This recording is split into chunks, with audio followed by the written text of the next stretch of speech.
Hello children, welcome to our class. Now we are going to see magnetism and matter.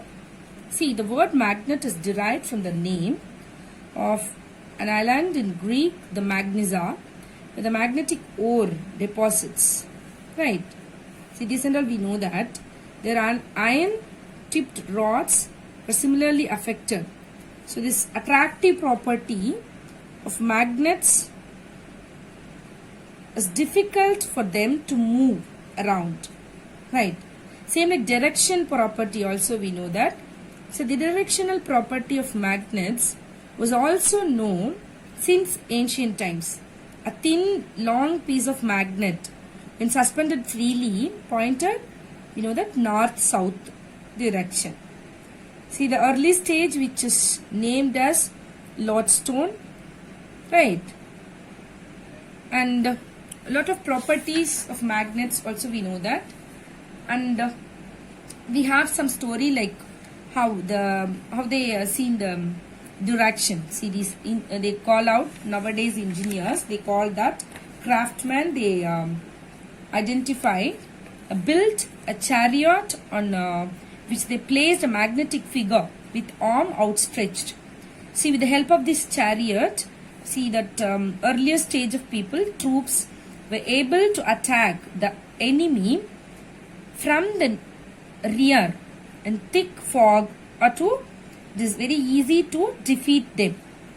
See, in the previous chapter we have learned that the moving charges and electric current produces magnetic field, right? Here in this present chapter we are going to look the magnetism. Now some commonly points we can see. See, the earth behaves as a magnet, right? And with the magnetic field pointing approximately from the geographic south to the north.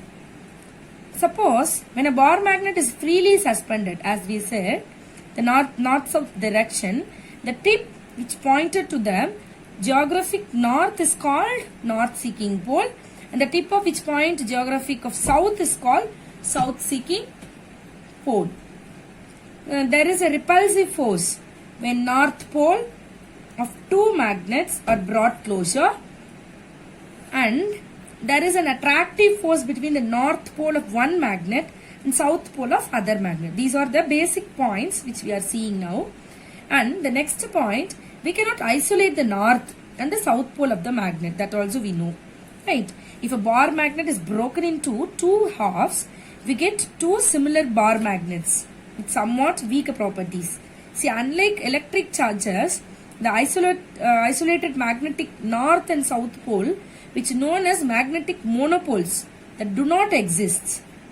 So it is possible to make magnets out of also iron and its alloy materials. See, we begin with the description of the bar magnet and their behaviors of an external magnetic field. And also we can describe the Gauss law of magnetism. Okay, here we are going to see the classification of basis of their magnetic properties, paramagnet, diamagnet, and the ferromagnetism. Right? And also we include here the electromagnets and the permanent magnets. Now we can see magnetic field already we have studied, but just I will recall it. The space around the magnet which its influence of the magnetic force, which is nothing but the magnetic field. With the help of the bar magnet, we are going to learn some important terms connected with the bar magnet. We can see, we know that the magnetic pole is the strongest portion of the magnet, the poles of the magnet, right? The magnetic axis, which is the line passing through the pole of the magnet, which is called magnetic axis. The magnetic equator, see the line passing through the center of the magnet and it right angles to the magnetic axis, which is called the magnetic equator.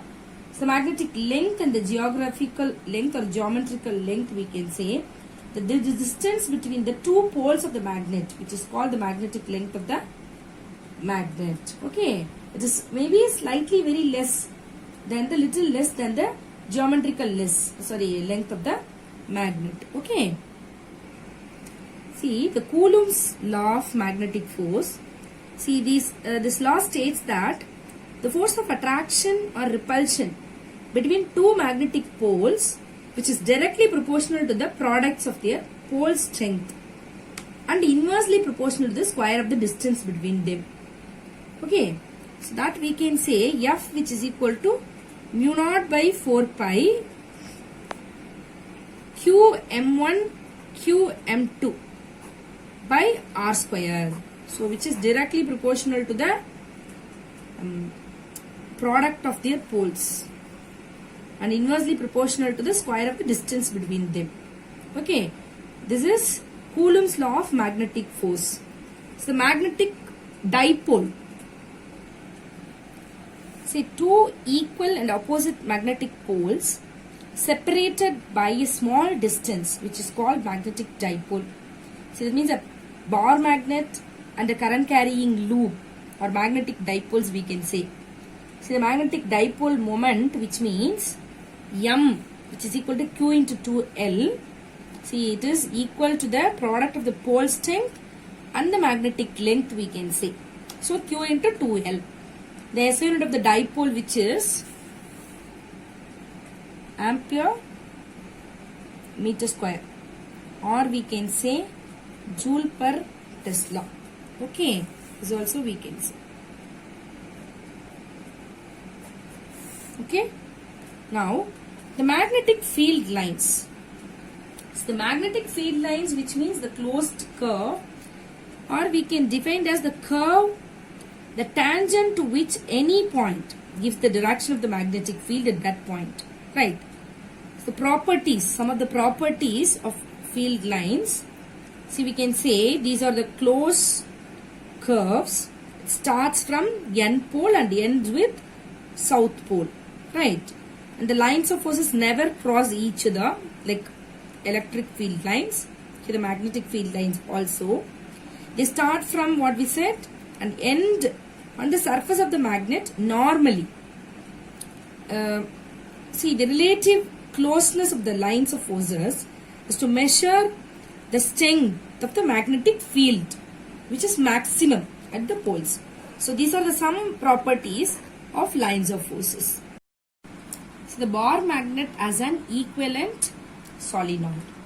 See, according to Ampere's hypothesis, the electrons revolving around the nuclei in an atom are equivalent to current loop, which produces the magnetic effects. See, the atomic current loops in a cross section of the cylindrical bar. If suppose we have taken like the cylindrical bar of cross section, okay, which is there. Okay, right, like this. This you can take it as the cross section of the bars and which is moving in this direction, the magnetic field. Now, the currents from the adjacent loops cancel each other and hence the net current will be zero. But there is a net current on the surface will be there, act on it due to the surface current. So the bar magnet, which is equivalent to closely wound current carrying solenoid. So hence we can understand a bar magnet produces a magnetic field similar to the solenoid. See, furtherly if we see a solenoid as an equivalent of the bar magnet, with the explanation you can get more by seeing this diagram. A solenoid can be regarded as a combination of circular loops, see, which is placed side by side. See the first diagram, each turns of the solenoid can be regarded as a small magnetic dipole of a dipole moment. Okay. Then the solenoid becomes an arrangement of small magnetic dipole placed in the lines with each other. In the second diagram you can see the number of such dipoles is equal to the number of turns in the solenoid, like that. See, the north pole of the one touches the south pole of the adjacent, like that. If it is there, you have to imagine like this. So the solenoid which is kept it like that inside. See, the opposite pole neutralize each other except the ends. So hence the current carrying solenoid, we can call it as it is equal to the bar magnet having a single south pole and the single north pole. So by these two explanation you can understand that the bar magnet as an equivalent of the solenoid. See how the Gauss law in magnetism, what are the important consequences we can see. See, this law states that the net magnetic flux through any closed surface is zero. That means the surface integral of the magnetic field over a closed surface which is equal to zero.